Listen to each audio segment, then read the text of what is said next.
కారం రంగు రుచితో ఉంటుంది. ఆచి మిరపపొడి అదరగొట్టే కారం రంగు రుచి. విశాఖలో యోగాంధ్ర వేడుకలు గ్రాండ్ గా జరుగుతున్నాయి. అంతర్జాతీయ యోగా దినోత్సవం సన్నాహకంలో భాగంగా పోలీస్ శాఖ ఆధ్వర్యంలో బీచ్ రోడ్లో జిల్లా స్థాయి యోగా కార్యక్రమాన్ని నిర్వహించారు. ఈ యోగా వేడుకల్లో జిల్లా ఇన్ఛార్జ్ మంత్రి డోలా బాలవీరాంజనేయ స్వామి, హోంమంత్రి అనిత, స్థానిక ఎమ్మెల్యేలు పాల్గొన్నారు. ప్రజలతో కలిసి యోగాసనాలు చేశారు. జూన్ 21న విశాఖలో జరిగే ప్రపంచ యోగా దినోత్సవానికి ప్రధాని మోదీ, ఏపీ సీఎం చంద్రబాబు కూడా హాజరు కాబోతున్నారు. రాబోయే జనరేషన్ కి యోగాని అందించడంలో అందరూ భాగస్వామ్యులు కావాలంటూ పిలుపునిచ్చారు హోంమంత్రి అనిత. యోగా ద్వారా రోజంతా చాలా ఎనర్జెటిక్ గా పనిచేస్తారని చెబుతున్నారు. యోగా మన శరీరంలో భాగం కావాలన్నారు హోంమంత్రి.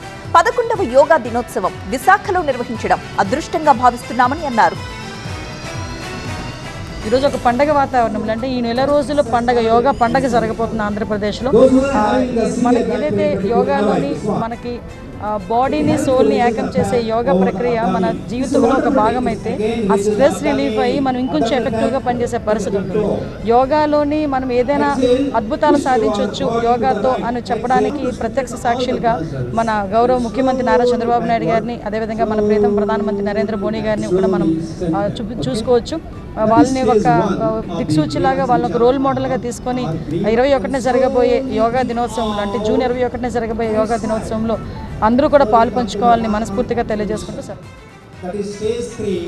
జూన్ 21 ప్రపంచ యోగా దినోత్సవం రోజున ప్రపంచం మొత్తం విశాఖ వైపు చూస్తోందన్నారు మంత్రి డోలా బాలవీరాంజనేయ స్వామి. ప్రపంచానికి ఆ రోజు ప్రధాని మోదీ సరికొత్త యోగాను పరిచయం చేస్తారన్నారు మంత్రి. ప్రపంచ రికార్డు కూడా సృష్టించబోతున్నాం. విశాఖ నగరంలో 5 లక్షల మందితో యోగా నిర్వహించడం, మన రాష్ట్ర వ్యాప్తంగా 2 కోట్ల మంది కార్యక్రమాన్ని నిర్వహించి ఒక రికార్డు సృష్టించాలనే లక్ష్యంతో రాష్ట్ర ప్రభుత్వం కృషి చేస్తూ ఉంది. దీనికి ఇప్పటికే గ్రూప్ ఆఫ్ మినిస్టర్స్, అదేవిధంగా అధికారులను కూడా అపాయింట్ చేయడం జరిగిందండి.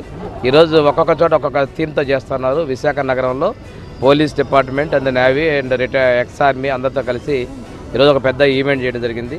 అదేవిధంగా 100 టూరిస్ట్ ప్లేసెస్లో కూడా 100 ఈవెంట్స్ కూడా చేయబోతున్నాం. ప్రతిరోజు ఒక్కొక్క చోట ఒక్కొక్క కార్యక్రమాలు చేసుకుంటూ ప్రజల్లో చైతన్యం కలిగిస్తూ